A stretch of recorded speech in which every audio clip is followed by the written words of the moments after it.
before we start this episode, we would just love to give a shout out to our loyal Patreon supporters, Anja-kun. I mean, he's our only Patreon supporter, but we thank him very much for his generous donations, which help keep this program going. I mean, I could do it all by myself, but, you know, just that little extra boost helps. So, head to DrezenMedia.com to find out more information on how you can donate to our Patreon. There's really no other information. You just hop on there, click on the Patreon link, and it'll take you right to the Patreon page where you can donate for as little as $1 a month to help me out. 'Cause I'm poor and I like making art. And now, Drezen draws.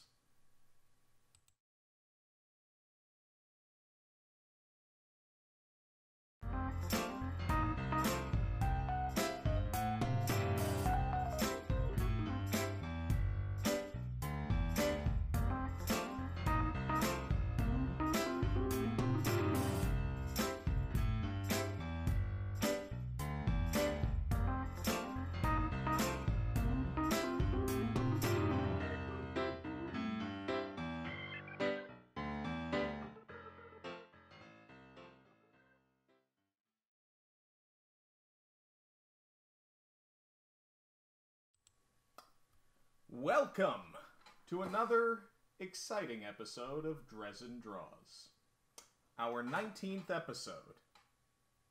What significance does that have? Well, I don't know. You try doing 19 episodes of anything. It's, it can be exhausting. But that's one of the reasons why I do it live. Because if I were to sit here, draw, edit these videos, you know, I don't know when the heck I'd ever get them done. So, I'm looking at who's watching. We got 2 people watching. And in the interest of time, I am going to get started. So, share this video with your friends. If, for whatever reason, they're not able to watch this episode, we have the other 18 of them on our YouTube channel at Drezen Media on YouTube, and this episode will be uploaded there by tomorrow. I like to give myself a little bit of a window just in case, and we go live. I go live, I should say, because it's just me doing this, every Thursday night, with exceptions. Sometimes I take the night off, sometimes it's Thanksgiving. Well, once a year it's Thanksgiving, but still, you get the idea. For those of you who happen to be new here, I can never get this camera where I want. This is what I draw on. This is a Wacom Cintiq. It is a monitor that I draw on, and it is good. So, without further ado, we're going to get into our first drawing of the evening.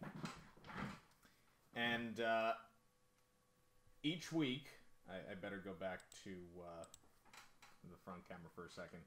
Each week, I put up a ballot for the stuff that I'm going to draw. Originally, I was taking requests, and I wasn't getting a whole heck of a lot of requests. I mean, I still get requests now, but unfortunately, this is not a show where, you know, you just write in votes or whatever. I pick them, and you vote on which ones you want me to draw.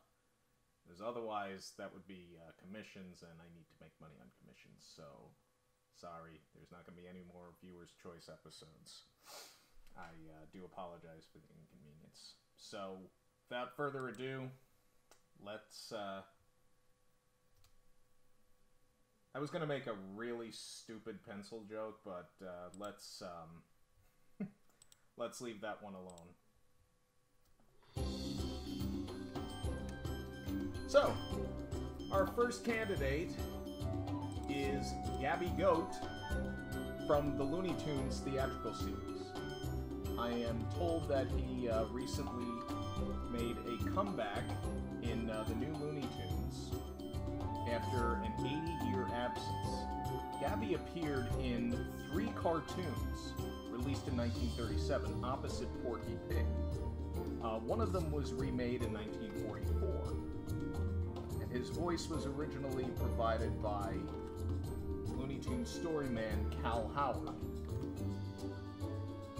who's an animator in the business for a very long time. Perhaps one of my other animation buddies, perhaps Nick Pizzega, perhaps Milton Knight, perhaps Thad Komorowski, you know, can give me more insight into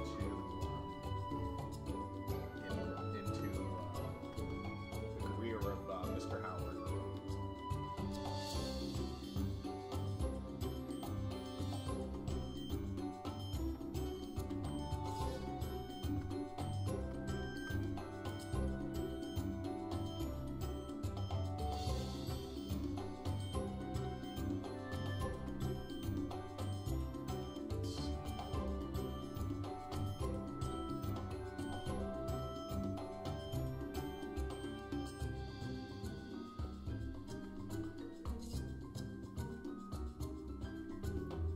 Hey, Layla. Just noticed you were there. I apologize. My viewers are good.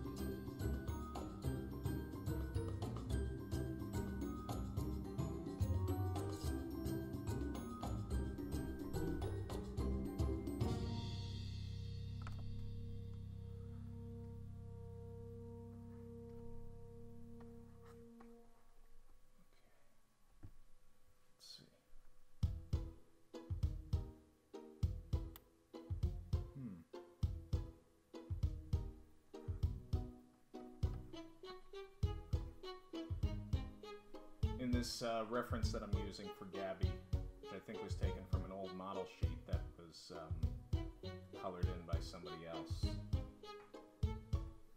it doesn't actually show him with a tail, so I'm just going to kind of improvise on that.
So, how's everybody doing tonight?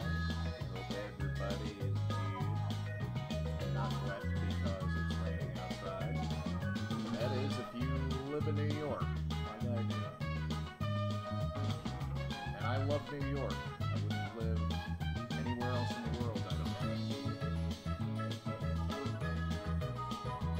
But I'll tell you, this New York weather, it can be somewhat problematic at times, but that's what we get. Decided to live here.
fact, the debut cartoon of Gabby Goat, though his creation is, I believe, attributed to Bob Clampett, his first cartoon appearance was actually directed by Iwerks. That was Porky and Gabby, released in 1937. I mean, imagine that. You know, the guy who defined the look of Mickey Mouse and animated Mickey's first cartoon, Plain Crazy, single-handedly brings Gabby Goat into the world. That's pretty cute. At least I think so. Thank you! Thank you for watching. Thank you for joining. I hope the little ones are watching too. This is all age appropriate. That's not to say that I haven't gotten a bit more colorful in some of the other episodes, by accident, of course.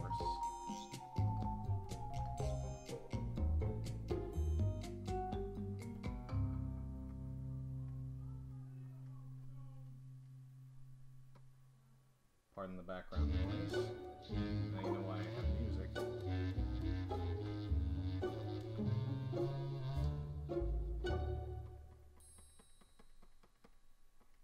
Whoops.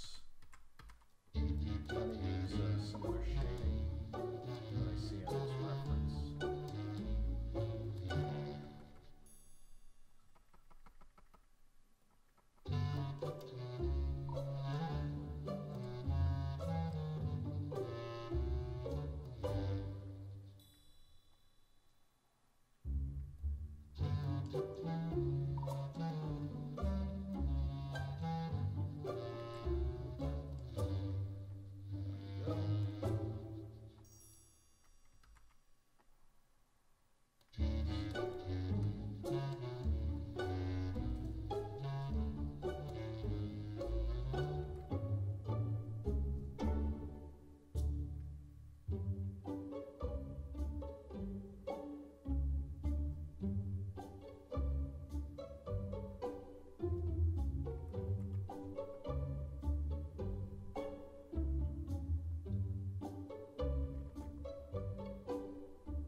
There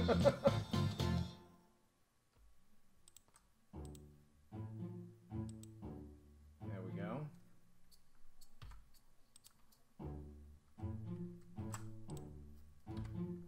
And although I don't really want to spend too much time coloring, I might just do this only because we have somebody somebody new here, and I think she would like to see this because it's pretty cool.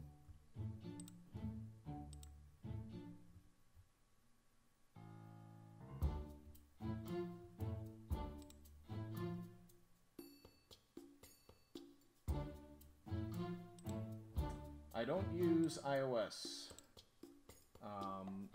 and I don't really, I can't honestly recommend any iOS apps. I mean, I animated a little bit on an iPad, but not really a lot. I mean, your best bet, honestly, is to save up for a Mobile Studio Pro, which is what I use on the go. Because that's where you're going to get the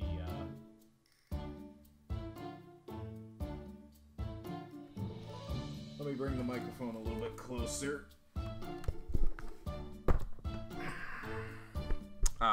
What I was saying was I can't really recommend any iOS apps for animation. My best recommendation is Adobe Animate. I mean, there are a lot of people that are using After Effects, but you gotta be something of a technical acrobat on that particular front. So that's really the best answer I can give you there. I apologize if it's maybe not what you were looking for.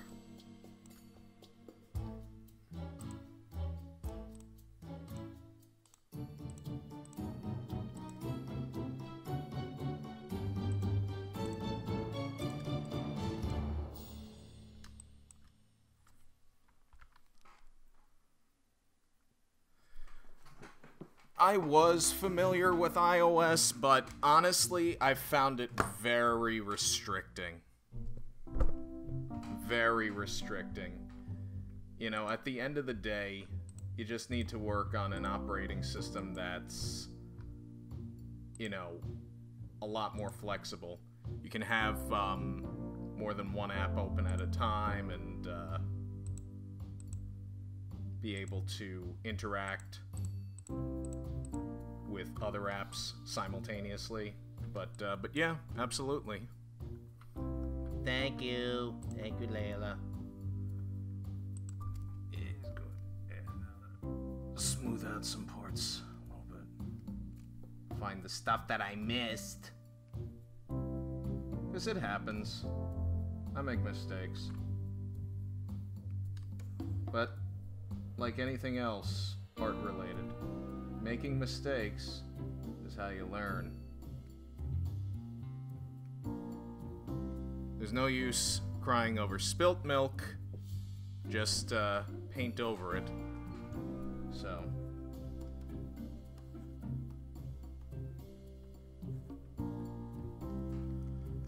Let you guys look into that one. I mean, look at that one for a minute.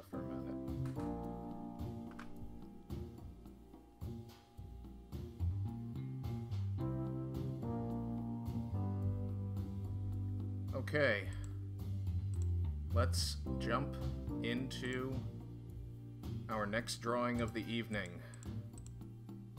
And I better set the stage a little bit more accurately. So bear with me for a second.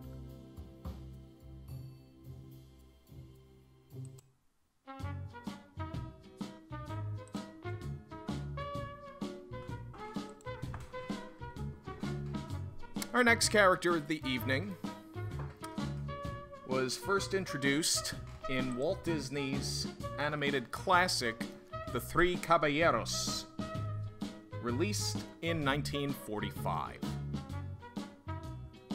1944, sorry. Let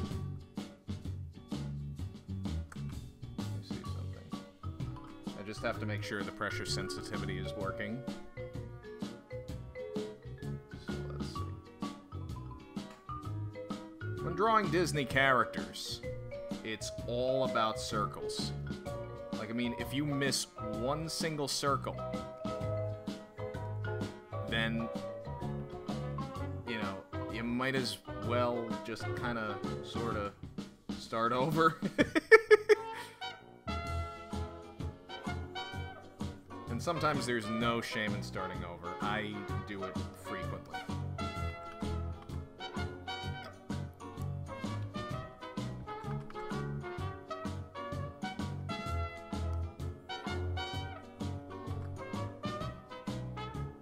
This character is definitely one of my all-time favorite Disney characters. He was actually a candidate for the first Funderrated show that we did, that I did. See, I'm thinking of promoting Lucky Zilla, which I do promote all the time because that's really what I spend most of my creative energy with.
Funny thing about drawing Disney characters is that, at least with the earlier ones, you know, when you go back to 1945, for instance, you know, the eyes always seem to be like right in the center of the head. Which makes it somewhat easier to pick a point of reference to start from.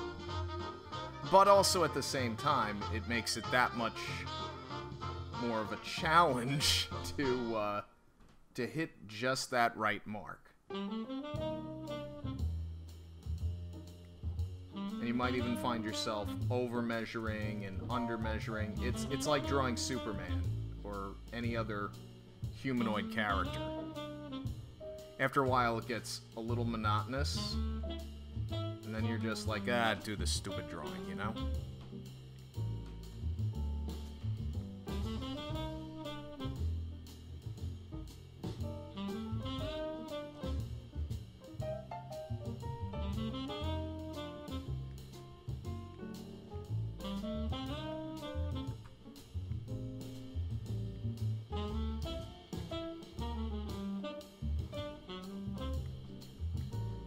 Yeah, there we go. Whoops.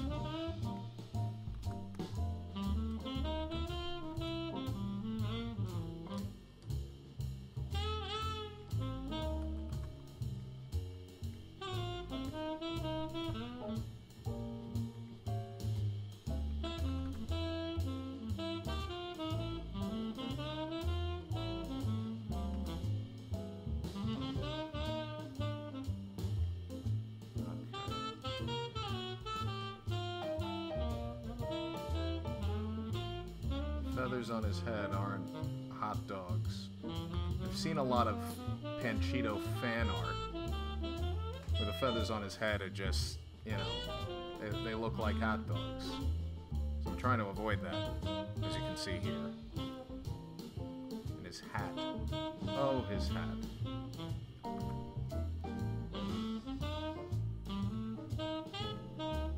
You know, you really gotta map out, I guess, you know, where is his hat? I mean, of course, the obvious answer is it's on his head, but you really gotta make it on his head. Otherwise, what's the point?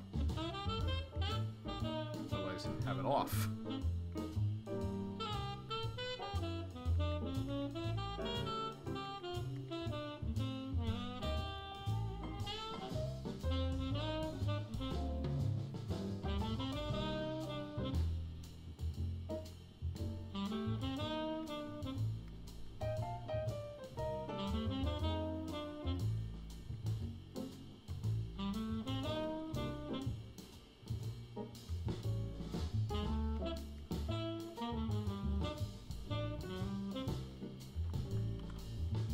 Oh no, this is just character work. Oh, there is not enough time in my day to do animation the way that my life has been structured for the past 2 years. I am an animator with 18 years of experience, but I haven't really animated anything in just a little over 2 years. It's very time consuming.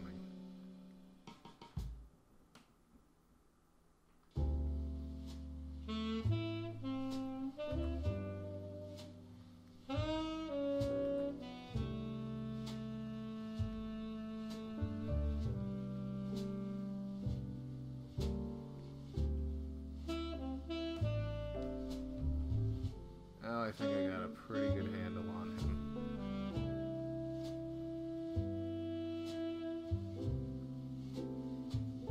Panchito is a Mexican rooster who was actually voiced by someone who is Mexican, or at least I think of Mexican descent, which is pretty rare, you know, especially for back then in a cartoon, much less a Disney one.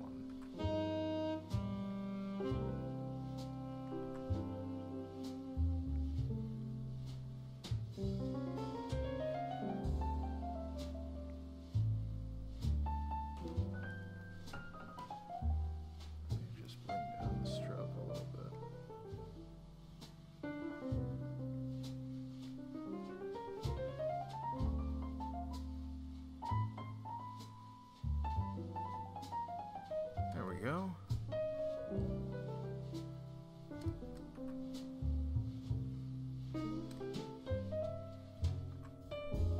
Uh-oh.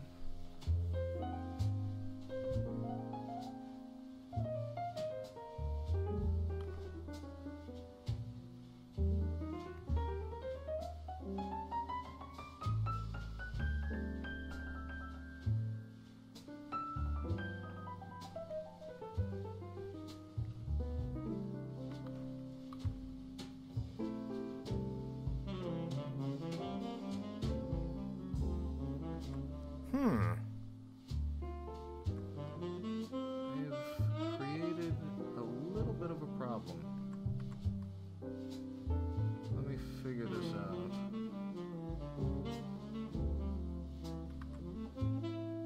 Okay.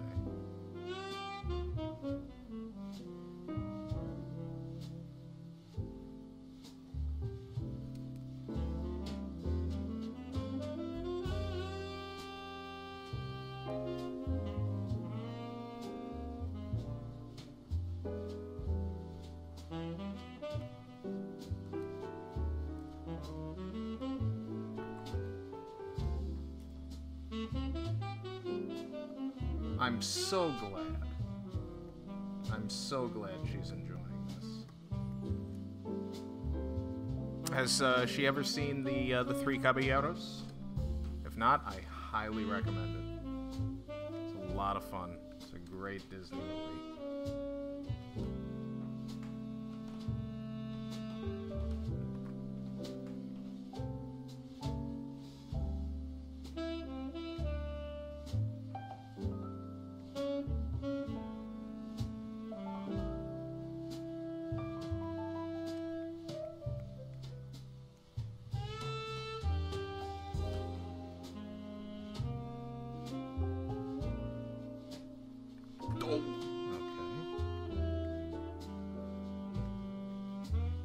Sometimes this tool that I'm using, called the blob brush, likes to make things up, and it drives me crazy. I hate when it does that. I don't like when it do that. So I yelled at the brush, and I'm like, "Don't do that, brush. Be a good brush."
See how, like right here, everything seems to line up to a certain extent?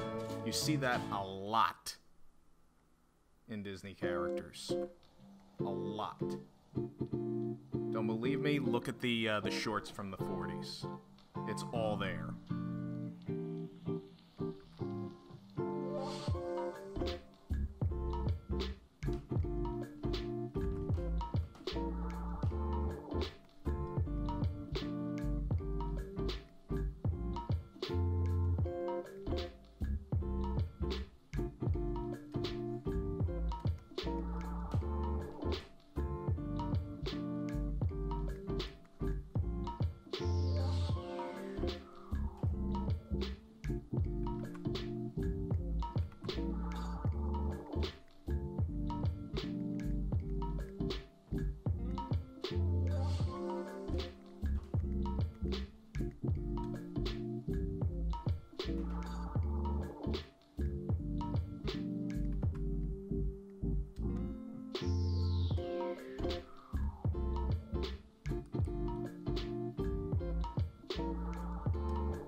I'm going back down here for the same reason as up here.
Hi, Nick.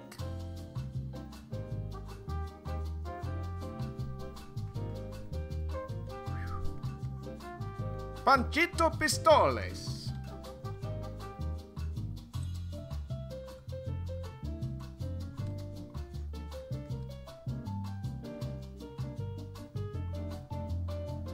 Nick, if I recall correctly, you ended up getting the Blu-ray set from the Disney Movie Rewards program or whatever. It might have been you, it might have been somebody else, but I mean, with all that that people post, you know, it's hard to keep track. Let's see. I have such a hard time deciding what my favorite Disney movie. It's a tough. Well, most fun. Yeah. But yeah, I definitely get that that Bambi is up there. I mean, it's like you're doing drawings of Bambi in Spider-Man poses. I never would have thought of that, not in a million years, and I think it's put it on your wish list. Oh yeah. It's a great one. It's such a great one. And the live action sequences in it especially are tremendous. But you know, we can attribute that to the great Iworks for making that possible. Okay. What do you say we color this guy in? Now I'm gonna bring in my reference, which is something I don't normally do. Actually, I better use a... Nah.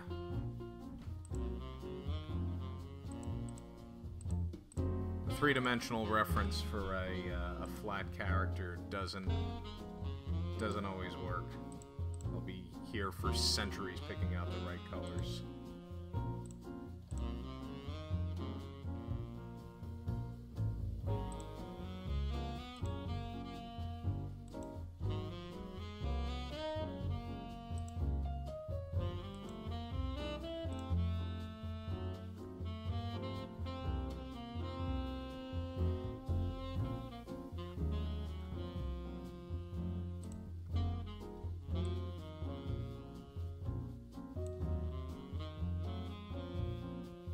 Oh, no, wait a minute.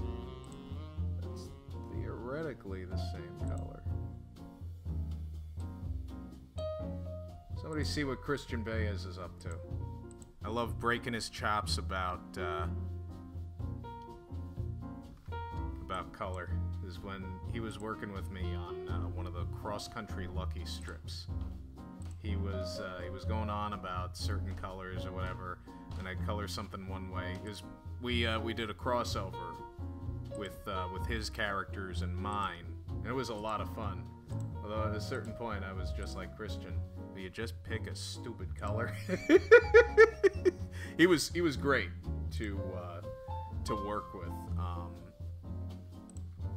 and whenever I get a chance to visit him again, and I'm not 100% sure when that's going to be, you know, I'd love to collaborate with him on another strip. Always wanted to find creative ways to apply reference so it's not just rotocopying of reference. Get dynamic. Oh yeah, absolutely. I traced for the longest time, and then I guess it was because I didn't trust myself. And I mean, Neil Adams will tell you, trace, do whatever you gotta do, you know? I mean, it's like, it's a learning process. Neil Adams also says that style means you're doing it wrong. I guess that's true too, depending on what approach you want to take to it. I mean, my approach is, hey, do your own thing. Thank you, Nick. I appreciate that greatly. This little devil was a challenge, but but he's one of my favorite Disney characters. Certainly one of my favorite Disney character designs by far. The title song sequence in the film was directed by Ward Kimball, who remains my favorite of Disney's 9 Old Men, and rightfully so. He described the production of that sequence in a 1984 interview, where he was battling with director Norm Ferguson over the placement of the characters, the timing of the scene, and, you know, it's like, and Norm was like, well, you got the duck coming in over here, then you got the parrot coming in over here, and, you know, it just doesn't make sense. And Ward was just like, who cares? You know, it's supposed to be fun. It's supposed to be...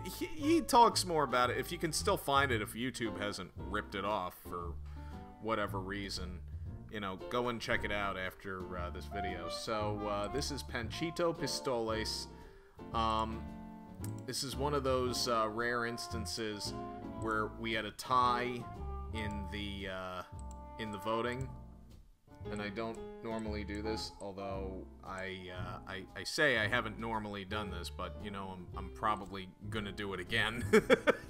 But we have a third winner tonight, and that third winner is from the much beloved and within the last 10 years reviled great animated series, The Simpsons. Ralph Wiggum. I'm a fire truck! And voiced by the same voice of Bart Simpson, Nancy Cartwright.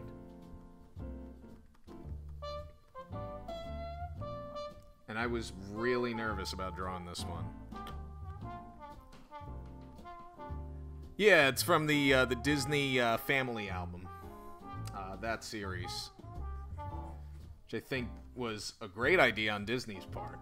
I'm not sure if that was Eisner's call to produce that series, or if it was just, you know, something that you know, audiences had been begging for.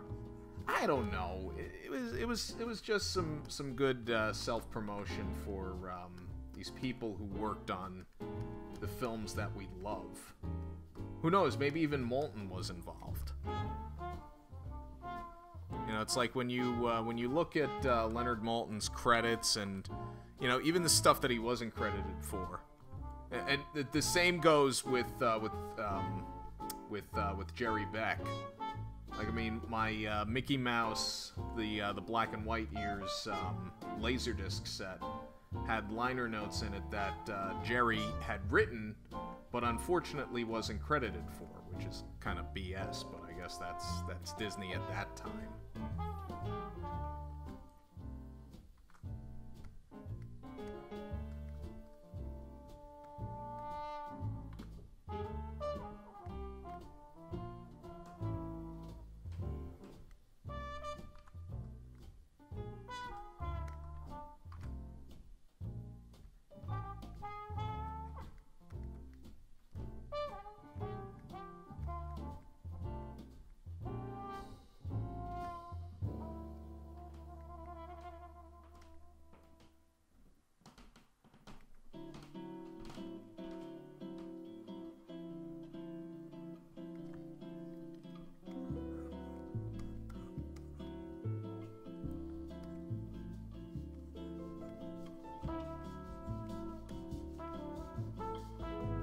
You want to talk about difficult to draw? I mean, Disney characters are difficult to draw. Simpsons characters, I think, are even harder to draw. And Peanuts characters, forget about it. Anyone says, you know, oh, do you think you could draw this very, very simple? Well, here's the thing about simple. Simple doesn't necessarily mean easy to draw, especially if you're not the dude that created them.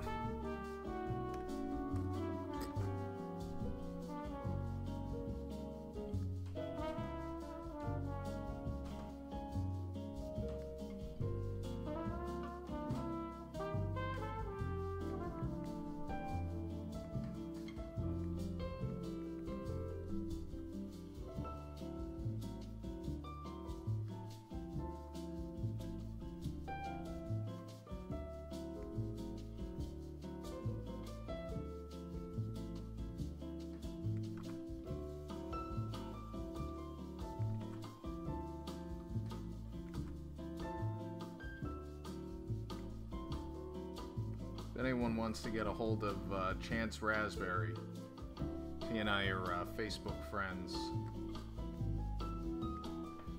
Because I'm drawing right now, I can't do it. And ask him if he ever animated Ralph Wiggum on the show. I'm very curious to hear any Ralph Wiggum anecdotes that he may have. I mean, Ralph has been on the show extensively since, I'd say the second season. 'Cause, I mean, in the first season, you know, I mean, you see a number of the cast that you would see in the later seasons.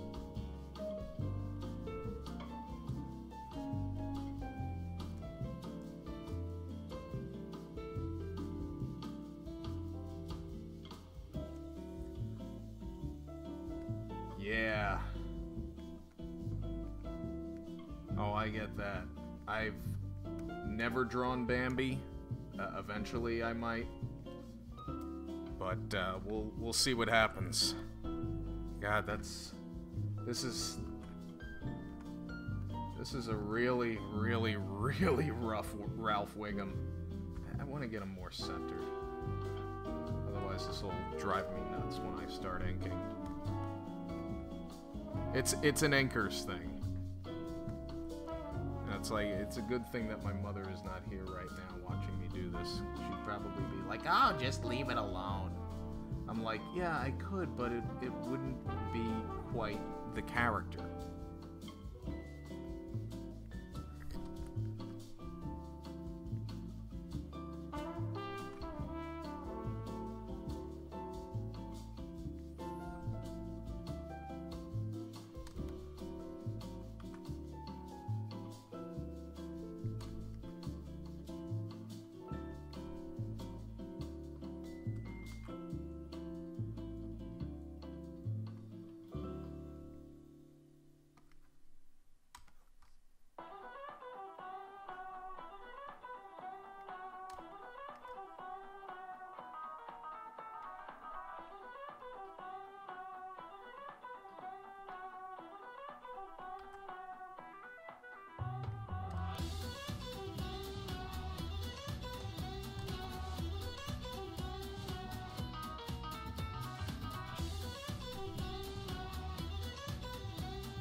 Darn.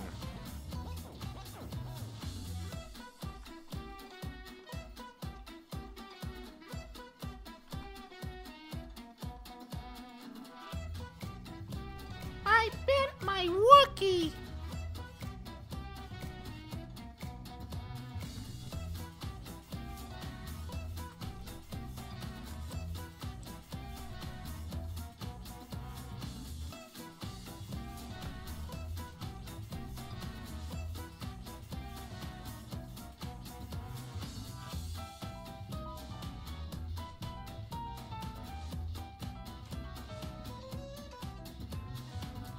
Can I go home? Leprechaun tells me to burn things.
That's a bit more Ralph.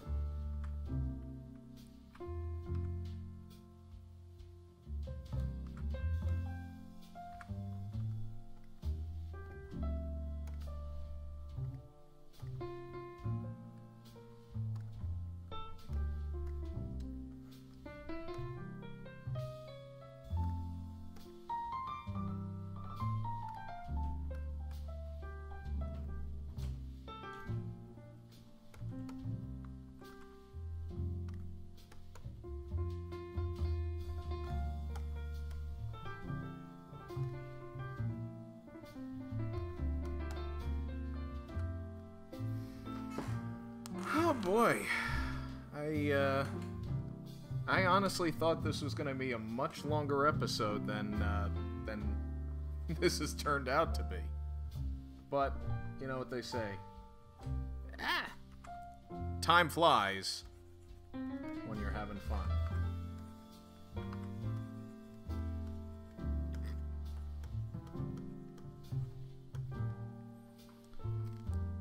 Oh, this has been great. So, get a look. Adobe Illustrator. Everything that you have just seen has been drawn in vector, and the advantage of drawing in vector is being able to scale and, you know, expand and contract all, yeah. Scaling artwork without losing quality. I know it's a long explanation. So, anyways, let's dim the music. I got distracted for a second. Yep. Ralph won. Me fail English. That's impossible. AI and animation features. Well, the great thing about Adobe Illustrator is that you can copy and paste your vector art into Adobe Animate, because Adobe Animate works in vector as well, and it works very, very well with vectors. If you were to draw in Illustrator and then copy and paste it to Animate, you'd be set, and you'd be able to scale your animation without losing quality, which would be amazing. Because let's face it, with new resolutions being attained nowadays, it's like, you know, I started animating my LuckyZilla half-hour pilot in 1080p. And now I'm thinking of going 4K. It's all under one Creative Cloud subscription. Yeah, you can get it for $49 a month if you commit for the year. Hey, I'm poor too, but you know, I mean, it's like you have to have the right tools, or if you go with the open source stuff, you really gotta have some engineering experience to get certain features of those programs to work the way you want them to. I'm just telling it like it is, because I've tried alternatives and they haven't always worked for me, because I have very specific ways that I like to work. But anyways, that is all the time that we have for this episode of Drezen Draws. Next week is our 20th episode. I can't believe I'm actually saying that, but hopefully I will have the stamina for next week, because it's going to be a very busy week at my day job, and things are heating up now with the 9th issue of LuckyZilla, much less the fact that we haven't even released the 8th issue yet. Hop on to LuckyZilla.com and pre-order your copy of LuckyZilla number 8 if you haven't already. A spectacular cover by Diana Leto. interior story and art by myself, and it's a lot of fun. It's the best issue that we've put out. So until next time, I'm Rich Drezen. This is Drezen Draws, and good night.